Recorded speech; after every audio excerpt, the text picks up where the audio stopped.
Day to day video challenge complete गर्न नपाउनु र पज गर्नुको कारण चाहिँ यो भिडियोमा छ है। अनि धेरैजनाले मेसेज गर्नुभएको थियो थ्याङ्क यू गाइस। कारण चाहिँ यस्तो हो है, दिनको सुरुवात चाहिँ उठेर हुन्छ र भिडियोको सुरुवात चाहिँ बिजुलीको बिल तिर्न गएर हुन्छ है। शिव मन्दिर देख्न सक्नुहुन्छ र साइडमा चाहिँ पानी टङ्की थियो अनि त्यहाँनिर चाहिँ मौरीको गुँडहरू पनि दामी थियो क्या। केही समय हिँडेपछि चाहिँ मैले बिजुलीको बिल तिर्ने अफिसमा आइपुगेँ अनि टोकन काट्न पनि दिएन। किन दिएन भनेको अलिअलि मान्छे कम रहेछ तर भिड चाहिँ भिडै थियो।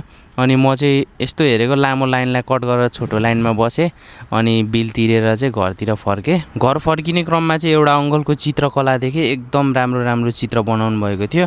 अनि त्यो हेरेपछि चाहिँ अब जाउँ हामी जिमको भिडियोतिर। मेरो अनुहार देख्न सक्नुहुन्छ अलिकति बोर्ड फिल भइरहेछ किनकि आज म जिममा ढिलो आएको थिएँ कि त्यही भएर। सो हातमा रिस्टब्यान्ड लगाइसकेपछि चाहिँ आज चाहिँ चेस्ट एन्ड ट्राइसेपको एक्सर्साइज थियो। सो म केबल फ्लाइ एक्सर्साइज गर्नतिर लागेँ। अनि यो चाहिँ अभियसली चेस्टको लागि एकदम बेस्ट वर्कआउट हो। यसमा चाहिँ प्रायः मैले दुईवटा भेराइटिज मात्र गर्ने गर्छु, एउटा तलबाट अप्पर चेस्टको लागि अनि एउटा माथिबाट लोवर चेस्टको लागि, as you can see in the video.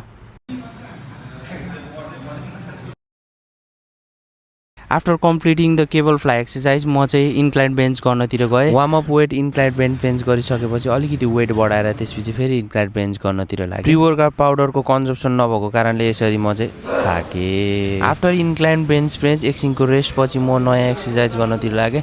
Basically यो चाहिँ के हो मलाई पनि थाहा छैन, first time I'm using this. अनि यो चाहिँ बेसिकली आफ्नो चेस्टको मिडल पार्टमा चाहिँ इफेक्ट परेको जस्तो लागिरहेछ मलाई। मभन्दा अलि एक्सपिरियन्स कोहीसँग यसो आइडिया पछि लिँदा। After that I move on to another exercise अनि as you can see in the video this is my favorite exercise for the chest। Favourite चाहिँ किन हो भने यो एक्सर्साइजले चेस्टको ओभरअल मसलहरूलाई टार्गेट गर्छ, that's why it's my all time favorite and that was my final chest exercise। then I move on to another exercise after finishing the whole chest workout session। अनि त्यसपछि म ट्राइसेप एक्सर्साइजतिर गर्न लागेँ, जुनमा देख्न सक्नुहुन्छ बेन्च डिप्सदेखि लिएर डम्बल एसाइडदेखि लिएर रोप पुल डाउनदेखि लिएर heavy weight pull down, rope raise for big head tricep. This was my after exercise body condition. अनि त्यसपछि चाहिँ म घरतिर लागेँ। Done with the exercise, now I am heading towards the home. Back towards the home. Okay guys, see you in another video। After that एकदम गर्मी भएको कारणले चाहिँ हामी माथि छतमा सुत्न गयौँ। अनि छतमा सुते एकछिनपछि पानी पर्यो।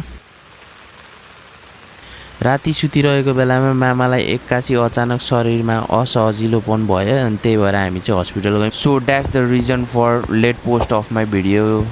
टिङ टिङ टिङ टिङ।